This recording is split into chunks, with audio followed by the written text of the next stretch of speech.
Hello and welcome to Legalogy is fun 2020। आज जो हम टॉपिक्स करने जा रहे हैं फ्रेंड्स, वो कुछ पुराने केसेस से रिलेटेड है और जो हमने पुराने लॉज बनाए हैं उनसे भी रिलेटेड है। तो ये है कंटेम्पोरेनिया एक्सपोजिशियो, जो कि एक सेकेंडरी रूल ऑफ इंटरप्रिटेशन है। और ये सेकेंडरी क्यों है? क्योंकि ये प्राइमरी रूल्स को असिस्ट करता है। जैसे कंटेम्पोरेनिया एक्सपोजिशिया कुछ हद तक मिसचिफ रूल को भी असिस्ट करता है और जज को या जुडिशियरी को हेल्प करता है एक फाइनल डिसीजन देने में। और कैसे करता है वो इस एग्जाम्पल से देखते हैं। हमारा नेता जिंदाबाद। अब हमें ये डिसाइड करना है कि ये जो नेता है ये पब्लिक सर्वेंट है या नहीं। तो ये केस कोर्ट में भी आया था, R S Nayak versus A R Antulay 1984 में। और तब सुप्रीम कोर्ट ने इंडियन पीनल कोड 1860 में जाकर उस समय के जो हमारे नोट्स आए थे, जो जो पार्लियामेंट में जो बहस हुई थी उसके ऊपर जाकर देखा और तब उन्होंने ये डिसाइड किया कि सेक्शन 21 आईपीसी के अकॉर्डिंग एमएलए जो है वो पब्लिक सर्वेंट नहीं है। तो ये है हमारा कंटेम्पोरेनिया एक्सपोजिशियो, जिसमें हम पीछे जाते हैं, लॉ का रीजन ढूंढते हैं और उसके बाद हम डिसीजन देते हैं। तो कंटेम्पोरेनिया एक्सपोजिशियो की डेफिनेशन में ये जो एक बड़ा हमारा मैक्सिम है, लीगल मैक्सिम लैटिन लैंग्वेज में है, ये इस पूरे का शॉर्ट फॉर्म है कंटेम्पोरेनिया एक्सपोजिशियो एस्ट ऑप्टिमा एट फोर्टिसिनिया इन। तो ये लैटिन मैक्सिम का जो मीनिंग है वो है contemporary exposition is the best and strongest in law. Contemporary exposition मतलब कंटेम्प्रेरी का, उस समय का, पुराने समय का, जब वो चीज बनी थी तब का जो एक्सपोजिशन है जो हम ढूंढते हैं इज, ये ऑप्टिमा का मतलब बेस्ट और फोर्टिसिनिया का मतलब स्ट्रॉन्गेस्ट। तो वो ही सबसे अच्छा और सबसे मजबूत लॉ माना जाता है।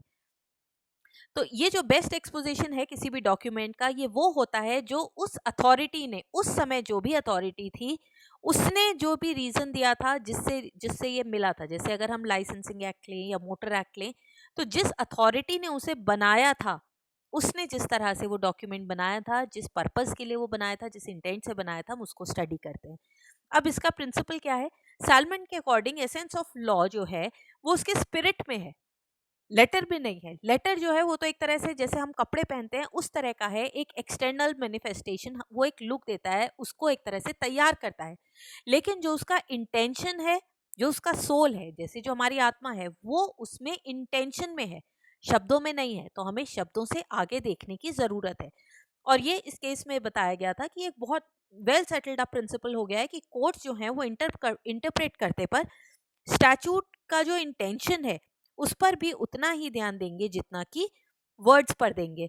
और जो इंटरप्रिटेशन जिस समय पे बनाया गया था, at the time of its interpretation, उसकी ड्यूटी है कि वो उस समय में जाए, उसका मतलब निकाले, उसे एग्जीक्यूट करके डिसीजन अप्लाई करे।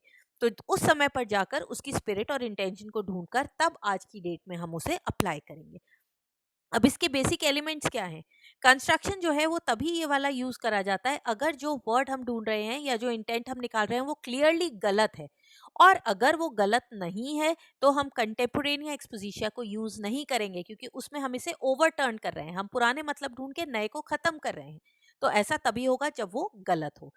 ये जो है कंट्रोल नहीं करता, डिसीजन नहीं देता, लेकिन इसका एक अपना वजन होता है और जो भी जज है वो इसके अकॉर्डिंग अपने डिसीजन को दे सकता है, वर्ड्स को मैनिपुलेट कर सकता है अगर उसका लोगों को फायदा हो रहा है और डिसीजन सही है। ये परसुएसिव होता है, ये लोगों को गाइड करता है। किसके लिए गाइड करता है?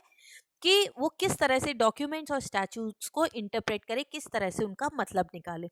ये एक बहुत इंपॉर्टेंट एक्सटर्नल एड है। एक्सटर्नल एड्स को ये यूज करता है अगर हम पुराने किसी लॉ को स्टडी करना चाहें, तो हम उस समय पे जो भी पार्लियामेंट में बहस हुई है उसको देखेंगे, जो हमारा लॉ हुआ है उसमें अगर कोई साइड में मार्जिनल नोट्स है, जब आप एक्सटर्नल एड्स पढ़ेंगे तो उसमें आपको मिल जाएगा। उन सबको यूज करके तब हम डिसाइड करते हैं कि कंटेम्पोरेनिया एक्सपोजिशन यूज होगा या नहीं होगा। जैसे इसका अगर हम एक एग्जांपल लें, मान लीजिए वो निर्भया केस हुआ, तो उस समय पर हमने अपने कॉन्स्टिट्यूशन में जो हमारे लॉज बने हुए थे उसमें बहुत चेंजेस करे, अमेंडमेंट्स करे, और हमने जो है रेप के लिए हैंग करने की परमिशन दी। पॉक्सो एक्ट आया जिसमें जो छोटे हैं, जो बच्चे हैं, उनमें हमने जो स्ट्रिक्टनेस दिखाई और फिजिकल हरासमेंट के खिलाफ उठाई आवाज। तो जो आज से 200 साल बाद अगर कोई इस लॉ को पढ़ेगा तो उसे ये सोचना पड़ेगा कि ये क्यों लाया गया। 12 साल की उम्र क्यों रखी गई? जुवेनाइल को 18 से घटाकर 16 करने की बात क्यों हुई, स्पेशली बड़े केसेस में? तो जब वो आज की डेट में आएंगे और इन केसेस को पढ़ेंगे तब उन्हें इस लॉ की स्पिरिट मिलेगी, अदरवाइज वो तो ये कहेंगे 2 सालों में क्या फर्क पड़ रहा था। तो हमें ऐसे ही आज की डेट में पीछे जाकर देखना पड़ेगा। जो लैंग्वेज हमारे स्टैट्यूट की है उसे उसी सेंस में समझना पड़ेगा। मतलब हम अगर आज से 300 साल पहले जाएं जब सती प्रथा थी, तो क्या हम उसको आज सही मान सकते हैं?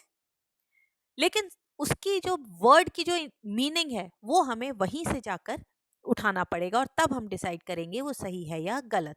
अगर ये इंटरप्रेट गलत होता चला रहा है, जैसे कि अभी मैंने सती को बताया, अगर शुरू में कुछ लोगों ने उसको सपोर्ट किया तो इसका ये मतलब नहीं है कि हम उसे करेक्ट नहीं करेंगे। अगर वो बार बार गलत इंटरप्रेट हुआ है तो हमें उसे सही इंटरप्रेट करना पड़ेगा। अभी अभी ट्रिपल तलाक का केस हुआ है, लॉ में हमने अमेंडमेंट किया है, तो वो क्यों किया? क्योंकि हमें ये रियलाइज हुआ कि ये जो ट्रिपल तलाक है ये बार बार गलत इंटरप्रेट कर रहा था और ये जस्टिस लोगों को नहीं दे रहा था।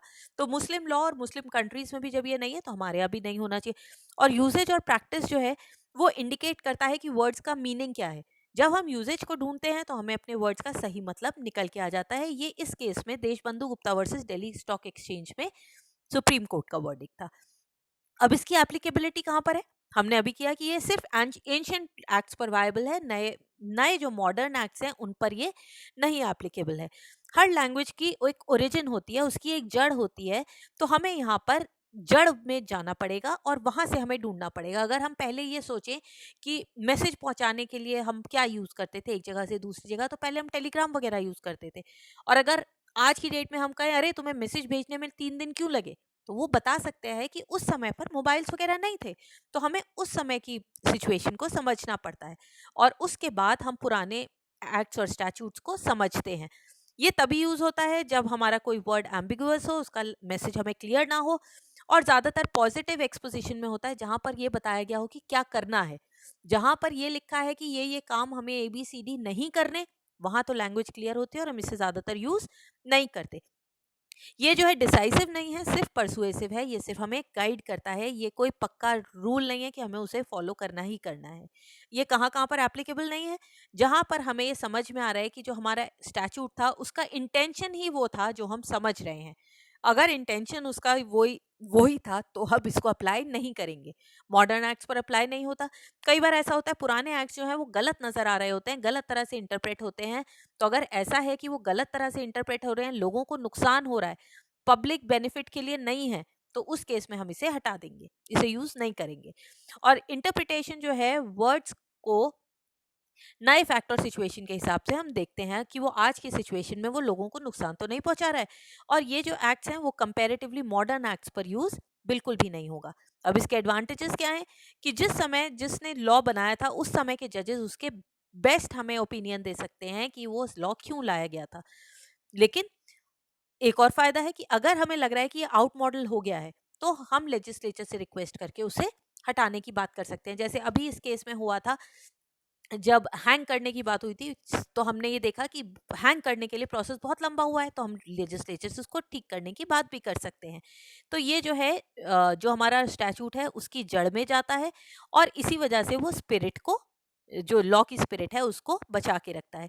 इसमें स्टेयर डिसाइसिस को भी हम यूज कर सकते हैं, जो लीगल प्रेसिडेंट्स हैं जो पहले हमारे लॉ में डिसीजंस हुए हैं उनको भी यूज करते हैं।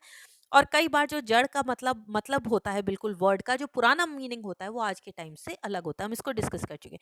लिमिटेशंस क्या है कि ये जो है अगर इसको लेजिस्लेटिव अप्रूवल मिल जाता है तो इसका वजन बढ़ जाता है, फिर ये लॉ बन जाता है और ये कंपलसरी हो जाता है। आज के टाइम्स में ये बहुत इलॉजिकल नजर आता है कि जब हमारा लॉ सोसाइटी की, डेवलपिंग सोसाइटी के साथ चलना चाहिए, तो हम ये कह रहे हैं कि हम आज से 200 साल पीछे जाएं। तो जो लॉ हम आगे ले जाना चाहते हैं, जो हम डेवलप करना चाहते हैं, उसको हम आगे की बजाय कहाँ ले जा रहे हैं? पीछे ले जा रहे हैं। ये जो लॉ है वो बाइस्ड और प्रेजुडिस भी हो सकता है। उसका ये एग्जाम्पल हम देखते हैं।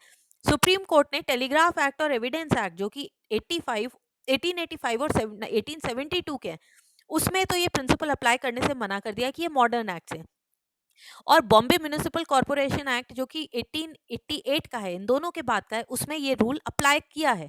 तो इसका क्या मतलब है? इसमें बाइस और प्रेजुडिसेस आ सकते हैं। और जो हमारे कस्टम्स और जो हमारे यूजेज अगर बीच में तोड़ दिए गए हैं या बीच में उन्हें फॉलो नहीं किया गया तो भी वो फॉलो नहीं होंगे यहाँ पर।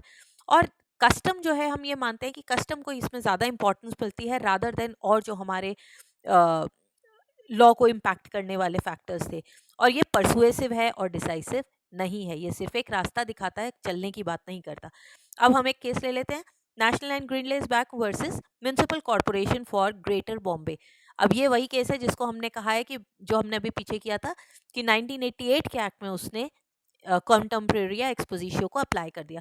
इसमें जो है क्या केस था कि ये जो ज़मीन और ये लैंड है, क्या प्रॉपर्टी टैक्स इन दोनों पर अलग अलग लिया जाएगा या ये एक कंपोजिट फैक्टर है, ये केस आया था। और ये क्यों हुआ था कि लैंडलॉर्ड ने एक टेनेंट को लैंड लीज पर दी थी, सिर्फ लैंड उसने, और टेनेंट ने क्या किया, उसने घर बना लिया। तो जब उससे टैक्स मांगा गया तो लैंडलॉर्ड ने कहा कि मेरी तो सिर्फ ज़मीन है, इस घर का टैक्स मैं नहीं दूंगा, इन दोनों को अलग अलग करो। तो कोर्ट ने कहा कि ये जो प्रिंसिपल ऑफ कंटेम्प्रेरी एक्सपोजिशियो है वो हम यहाँ पर अप्लाई कर सकते हैं, क्योंकि ये एक्ट तो 1888 में आया, लेकिन उससे पहले बहुत समय से यही प्रैक्टिस चल रही थी कि लैंड और बिल्डिंग इन दोनों को हम एक साथ ही लेते थे, सिंगल यूनिट की तरह, और टैक्स जो है दोनों पे साथ चलता था।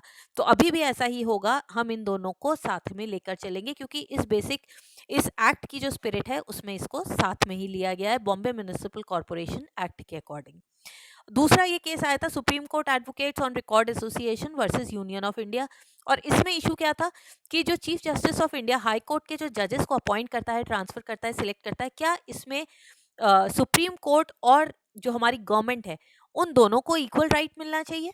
तो गवर्नमेंट ये चाहती थी कि गवर्नमेंट और जो हमारी जुडिशियरी है, सुप्रीम कोर्ट, उन दोनों को बराबर राइट्स मिले। तो कोर्ट ने इसमें क्या कहा कि एक्चुअल प्रैक्टिस हमारी शुरू से चलती चली आ रही है कि सुप्रीम कोर्ट को जो है ज़्यादा पावर होनी चाहिए गवर्नमेंट से ज़्यादा, क्योंकि जुडिशियरी, लेजिस्लेशन और एग्जीक्यूटिव ये तीनों हमारे कॉन्स्टिट्यूशन में अलग अलग हैं। तो जुडिशियरी के सिलेक्शन में जुडिशियरी का पार्ट ज़्यादा होना चाहिए।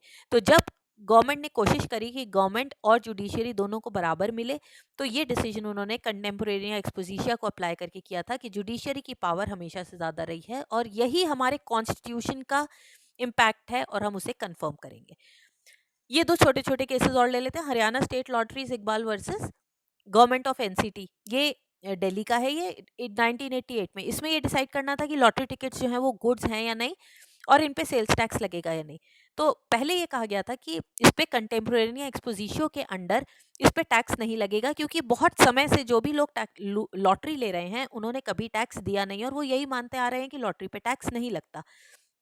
तो कोर्ट ने ये कहा था कि अगर ये वेग है और जो है दिल्ली सेल्स टैक्स एक्ट में ये नहीं दिया हुआ कि किस पे टैक्स लगेगा और ये नहीं लगेगा, तो उसमें अलग भी तो नहीं किया हुआ है कि सेल ऑफ लॉटरी टिकट्स पे टैक्स नहीं लगेगा, तो हम ये नहीं मानेंगे कि लॉटरी टिकट्स पे टैक्स नहीं लगेगा और हम उस पे टैक्स लगाएंगे। Secondly, Delhi sales tax act जो है वो एंशियंट लॉ नहीं है, और अगर एंशियंट लॉ नहीं है तो हम कंटेम्प्रेरी एक्सपोजिशियो को अप्लाई नहीं करेंगे और उस पर सेल्स टैक्स लगा। ये जो लास्ट केस है केपी वर्गीस वर्सेस आईटीओ, ये जो है 1981 का केस है, और ये किससे रिलेटेड था, ये कैपिटल गेन से रिलेटेड था। इसमें क्या केस था, ए ने एक प्रॉपर्टी खरीदी एक्स दाम पर, ठीक है। अब ये प्रॉपर्टी उसने अपने बच्चों को ट्रांसफर कर दी और इन बच्चों से उसने एक्स रेट पर ही ट्रांसफर करी। अब इनकम टैक्स ऑफिस ने कहा कि इसका जो मार्केट प्राइस है वो तो एक्स से बहुत ज्यादा हो गया है, तो ये जो प्लस प्लस ये जो एक्स्ट्रा दाम है इस पर कैपिटल गेन्स लगना चाहिए, section 52 sub section 2 income tax act के अंडर। और अगर ये इस पे एक्स्ट्रा ये जो कैपिटल गेन्स है इस पे लगेगा और उसके अकॉर्डिंग उन्हें टैक्स देना पड़ेगा। तो उसमें कोर्ट ने ये कहा कि एक्सपोजियो सॉरी कंटेम्पोरेनिया एक्सपोजिशियो को हम अप्लाई करेंगे। और हम ये देखते हैं कि उस समय पर जो हमारी पार्लियामेंट में और जो फाइनेंस मिनिस्ट्री में जो डिबेट्स वगैरह हुई थी, अगर हम उसमें देखें तो उसमें हमारा इंटेंट यही था कि अगर जो हमने पेमेंट ली है और जो हमने डिक्लेयर करी है, जो इसमें दोनों में सेम है, जब तक कि ये कंसिडरेशन कम ना हो, डिक्लेयर कम ना किया गया हो, मतलब उसने लिया तो एक्स प्लस प्लस हो और लिखा एक्स हो, उस केस के अलावा हम उस पे कैपिटल गेन्स नहीं लगाएंगे। और क्योंकि यहाँ पर दोनों रेट सेम है, एक्स और एक्स है, तो यहाँ पर कैपिटल गेन नहीं लगेगा। क्यों? क्योंकि हमारा इंटेंट यही कहता है जब तक कि इसमें फ्रॉड ना किया हो उसने अपने फिगर को बताने के लिए, और ट्रांजैक्शन जो है वो बोनाफाइड हो, तो हम उसमें ये एक्ट नहीं लगाएंगे। तो ये टॉपिक हमारा आज कंप्लीट होता है और सारे हमने इसके कंटेंट्स क्लियर हो गए होंगे आपको। अगर आपको ये पसंद आया हो तो इसे लाइक शेयर और सब्सक्राइब ज़रूर करें और बेल आइकन को क्लिक करना ना भूलें ताकि आपको मेरे सारे वीडियोस मिल जाएं। आई और see you in the next video with a new topic. Bye bye.